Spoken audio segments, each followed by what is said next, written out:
Hi guys, and welcome to the channel. Today I decided to go to the basics of JDBC. So when we work with databases from Java or from Clojure, we usually operate on a slightly higher level. So there are libraries like Juke in Java, or even like heavy ORMs. But I think it's important sometimes go back and revisit the language basics and the primitives that we have. So today we're going to talk about JDBC, which is Java Database Connectivity, which is like an API that you can use to interact with, to connect to database and run queries. So we'll take a look what are the database connections, statements, prepared statements, and we'll cover transactions as well. And also I decided not to edit this video too much, so I'll just show all the steps how to set up a project, and we'll talk about test containers as the easiest way to create your testing environment where you can experiment with a real Postgres database running in Docker and not trying to use some in-memory databases like H2. So let's get started. First of all, let's create a folder for our Java JDBC basics project. Then we go inside Java JDBC basics, and we'll use Gradle to initialize our project. I guess I'll just keep everything by default. Should be good enough.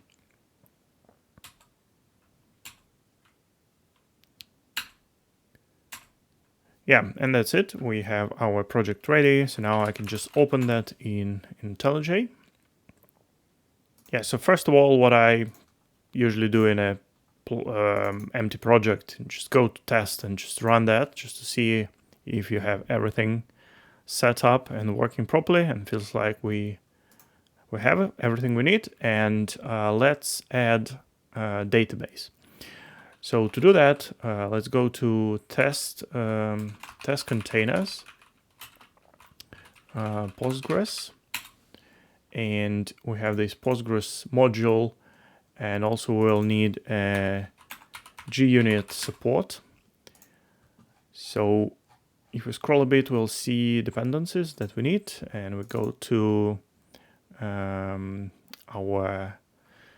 Gradle config and we put it in dependencies. So we'll have our JUnit integration,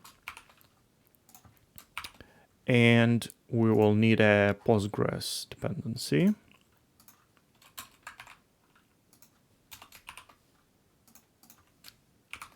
So yeah, that's fine. And now really with a single line of code, you can add your container. So it's here. So first of all, we'll need an annotation on the test file. So it will be test containers. And now there's a couple options. So for simplicity, let's just create a container that will basically start and stop before each test method. So we need this version in that case. So we can import container and then import this class as well. And really we don't need to override this usernames and passwords and database name for the test. We can just remove that and keep it as default. And if we go inside, you can see that just everything as test will be our default. So now that should work. And if you don't familiar, test containers is basically a way to work with Docker containers. So we kind of will have a Postgres database running in Docker, but it will be managed by the library from the code. So we don't have to start our database in Docker ahead of time. Everything will happen automatically. So let's give it a try, and also let's put a print line here. Just make sure our container is started, and we'll get a JDBC URL from our container. Hopefully it will work. Let's see. Yep, so we have our JDBC URL, and basically this string is all what we need to connect to our database. Yeah, we'll also need a username and password, but basically this will tell JDBC that we want to connect to Postgres. So let's use before each void before each to set up our database. So we want to create a table that we're going to use, and here we start interacting with JDBC API. So the first thing that you want is to create a connection. So it's Java.SQL package, and it will be called connection. And then we have this driver manager, and you have get connection, and here we will get our JDBC URL, as you've seen already, from our test container. And also we'll need Postgres username and Postgres password. So it complains that it can throw an exception, but we can just add it to the signature. The thing is connection implements auto-closable. So a usual pattern is you want to use a try with resources. So it's like a form like this. And you put your initialization code for the connection inside try with resources statement. And basically, Java and this statement will help us to close the connection at the end in like a final block. In case it the code inside try block finished successfully, or even it was throwing an exception, no matter what, our connection will be closed. So that's what we want. The other thing is when you have a connection, you can create a statement.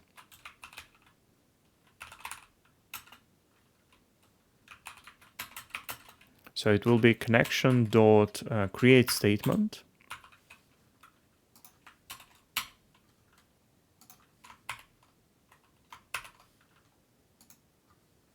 And here we can use this statement.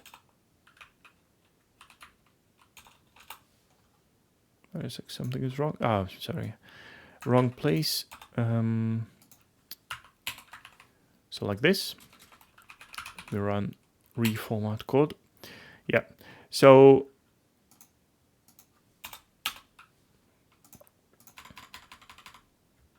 now we can use the statement to execute query.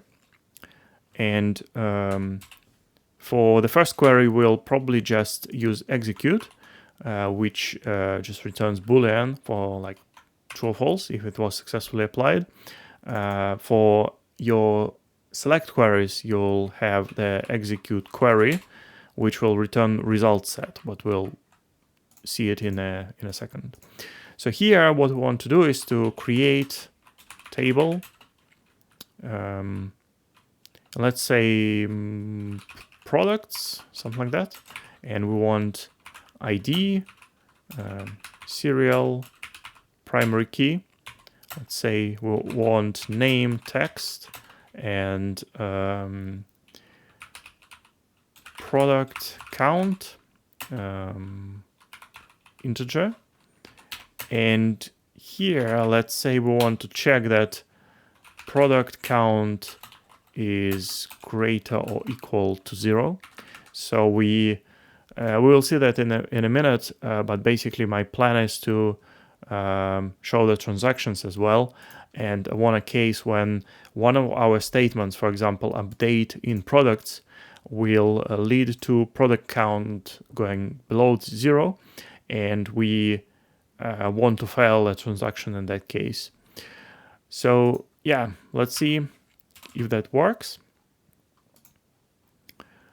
Let's also create some helper methods that we will need, and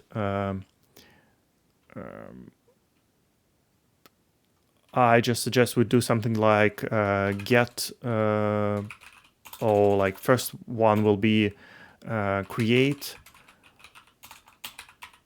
product, and the parameters will be connection, and we'll pass string product name and integer for count, and let's create a class like a record here to represent our product record. So it will be product record, and we'll have integer product ID, string product name, and integer for count. And this create product will actually return our product record. So here what we want, probably it will be familiar, but now we want to use a thing called prepared statement, and we will use it to parameterize our queries. So let's say create a product query here, and we get it from connection prepare statement. And here we'll have our insert into products, and we'll leave the ID to be auto-generated by Postgres, but we want product name and product count fields, and it will be values, and these question marks are for the placeholders. Cool. So now inside our try statement, we can use our prepared like create query prepared statement, and we can now set string, and parameter index is basically index of this question mark for the parameter, and I believe it's not 0 indexed. It's actually one index based. So first one will be product name, so this question mark, and we do product name here, and then create set string to, and we want count, so it will be set int, and we have our count right here. So yeah, this can throw SQL exceptions, so we just add that to the method signature. So finally, we will use our prepared statement and execute. But here, what I want to do is to do actually execute query. So I get the result set back. To fix that, we need to use returning statement from Postgres, and we want to return everything from the insert. And this way we can do the insert and query in the same call to the database. So here we will actually need an extra try for the result set, because it's also closable. So we want to close that, and we call it result set rs, and move this thing here. And the result set is basically a list of rows that the database returns. And the way you iterate over that, usually you can do something like while rs.next, because next will return true if there is a next row available. For us, we're just interested in a single row, so we can just do if, and when if next exists, we just get the data. In else case, let's just return like null for simplicity now. And here we want to return our new product record, and we want to initialize that by getting data from result set. And there's like get int, and you can pass the name of the field. Then the next thing will be get string, right? And the name of the column will be product name. And the last one is get string, get int as well, and it will be product count. And yeah, I think that's it. So in our test, now what we want to do is to create a connection that we're going to use. Drive manager, and actually you can just get it from here.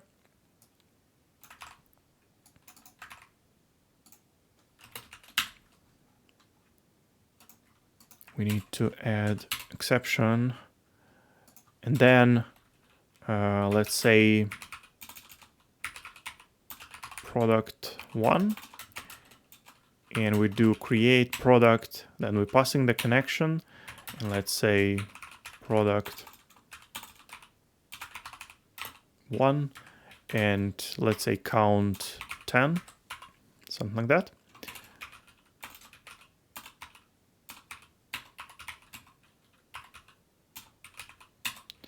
Let's print our inserted product and see if that works. I assume it will fail because we are missing one dependency. But yeah, let's see. Yeah, so you see the message is quite nice. It says no suitable driver found for JDBC PostgreSQL. And JDBC is just API, right? To know the specifics of the database, there are drivers that know how to connect your JDBC API and what the database understands. So for Postgres, for other databases similar, but for Postgres you just do PostgreSQL driver Maven, and here we have the latest version. So that's what we need. And we go to our Gradle config, and now we can run the test and see if that works. The product name of relation product doesn't exist. I probably made a mistake somewhere. So yeah, we have name here, so it will be product name, and we have product count, right? Yeah, so this looks good. Hopefully this should work now. Yeah, so here we have our product ID. Should be a typo here, product ID, and product name and count. So what we done so far, we initialized our database table before each method. And then we have our test, and we created a product, and we just printed the result. But let's just do maybe assertion. So let's do assert true, and let's say 10, and that should be product count.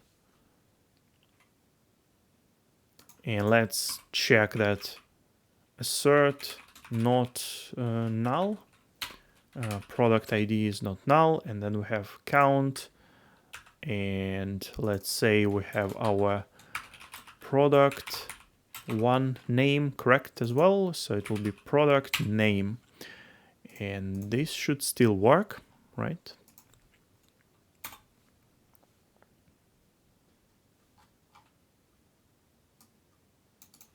Yeah, so all good so far. Let's remove this as we don't need it. So the next thing is to create a new function that we can use, and it will be for update. Yeah, it could be like the name could be something better, but let's just say update product count for now, and like by product ID, a terrible long name, but it makes sense. So it will be integer product ID that we want to use, and then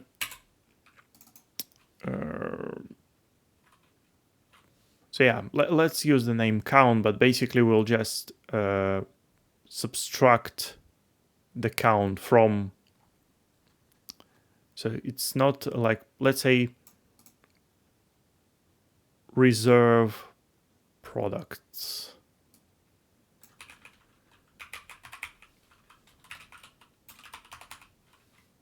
Yeah, so we kind of want to reduce the count of the product with this count that we're passing here.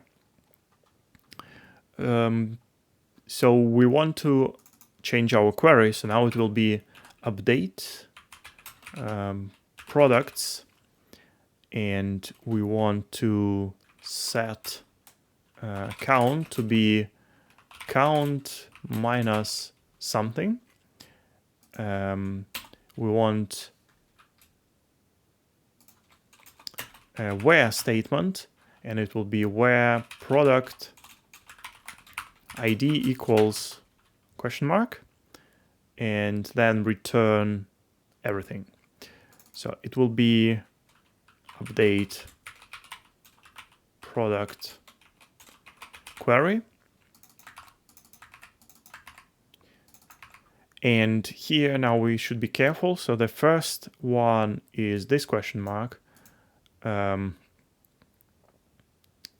it will be the count. So it will be set int count. The second one will be our product ID, right? And the conversion back to from the result set to a product record is the same. So probably I have done a mistake somewhere, but let's give it a try. So after we've done our insertion, let's do updated product one, and we do update reserve product by product ID. So we're passing same connection, and here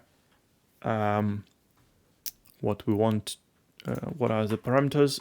So we have the product ID, so it will be product one product ID, and let's say we want to reserve 2 items, right? Something like that. And here we can do the assertions similar to this. Oops, I'll just copy these lines, and we want to check that it's not null, the product updated product, and then the expected value should be 8, right? Let's give it a go.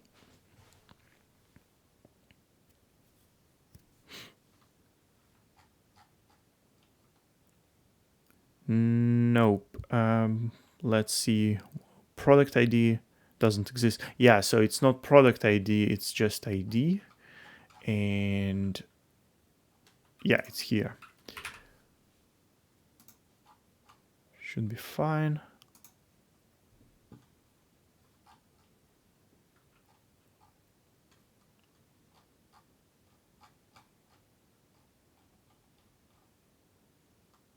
Yeah, and count doesn't, yeah, sorry, typos. So it's product count, but not product ID.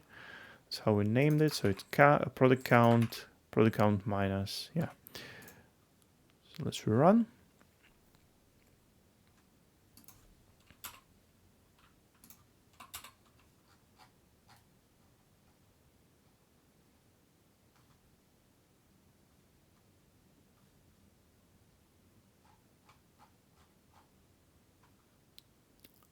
Yeah, and final typo is that we need to change this to our updated product, and hopefully this should work.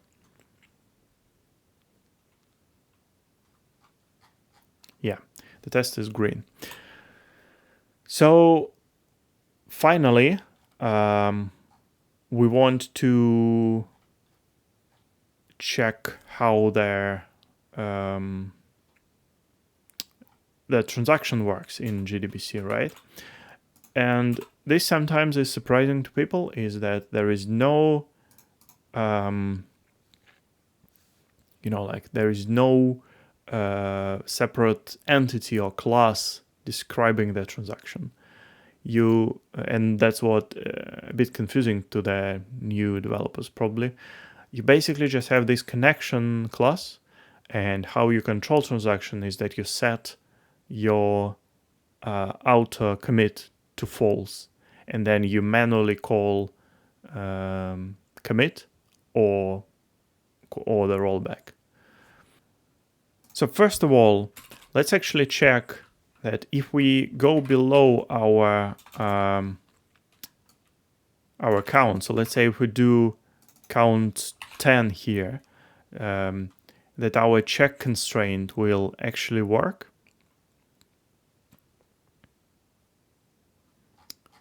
And I hope it worked. So yeah, it says that the product violates the check constraint, right? And for the transactions, what we can do is let's just do it in the same test. But now we want to create our connection, and let's call it transaction. So we get driver, this thing that we have before.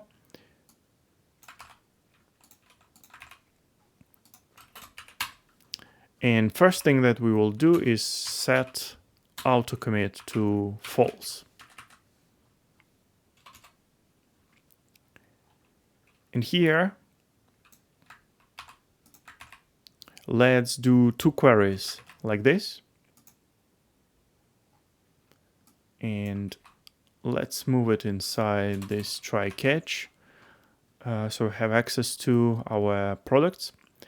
So what we want to do here is, let's say 1 and 1. And let's comment out this line. We don't need it. So after we do 2 updates, and we also set this auto commit to false, now instead of connection, we want to pass our transactions here. Remember, it's still the connection object. We just changed the name so it's more clear to us that it's supposed to be a transaction. To wrap that in a try catch as well, so we have an access to, we have a way to roll back that. So let's say we do catch, and it will be, let's say, SQL exception, SE. And in that case, what we want to do is to roll back that transaction, right? But if we reach the end of these statements, we want to do transaction commit. And I think here we probably can just rethrow same exception. Yeah, in our case, it's, like still pretty naive example. We just want a way to combine 2 queries together with a transaction like this. So the goal here is now it should work, right? And we should get 6. But later, if we change one of the statements to something that fails, we don't see the result of the other statement because we have that in transaction. So let's get this thing, and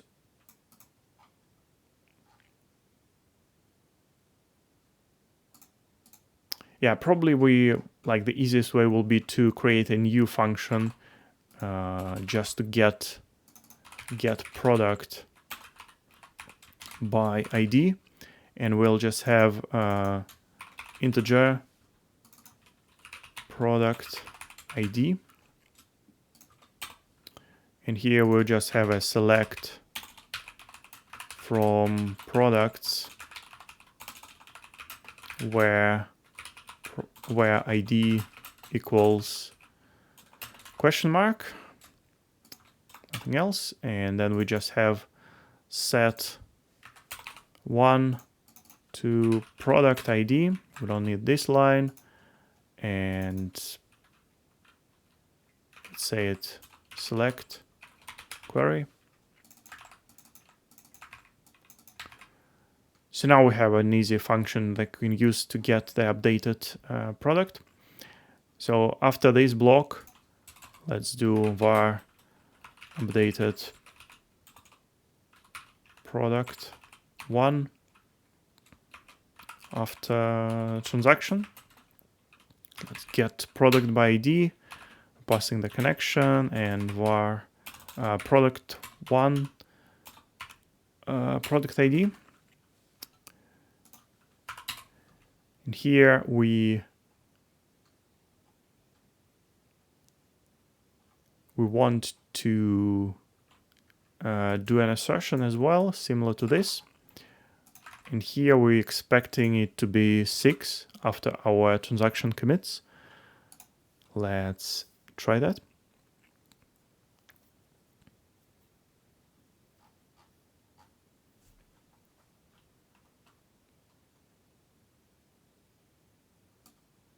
Column ID wasn't found in this result set.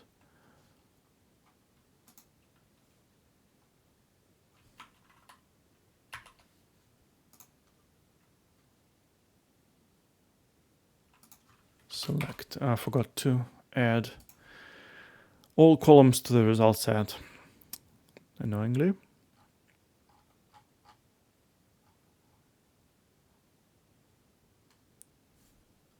Expected 6, but it was 8. Okay, interesting. I think we have the same thing with wrong assertion. So yeah, it is this thing that we want to check.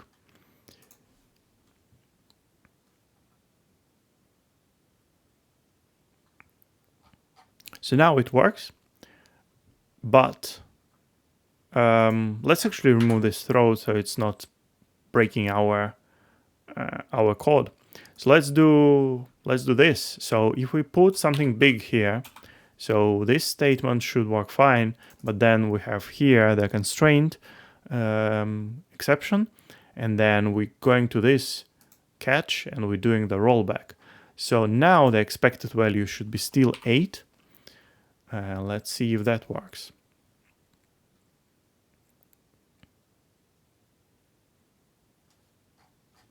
Yeah, and that works.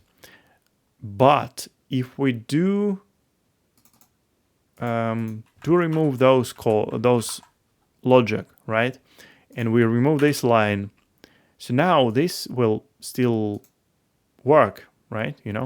But this will fail with an exception.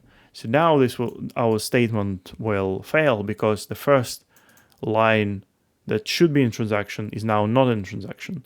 So let's give it a go and see if our expectations are correct.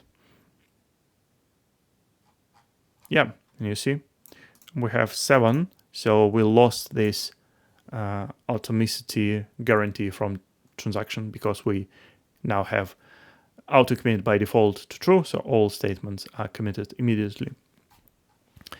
And I think that's it for today. I hope it was useful, and let me know what you think about content like this. Please like and subscribe and leave comments. And there's a way to support my channel on Buy Me a Coffee. Links are in description. Thanks a lot and see you next video. Bye bye.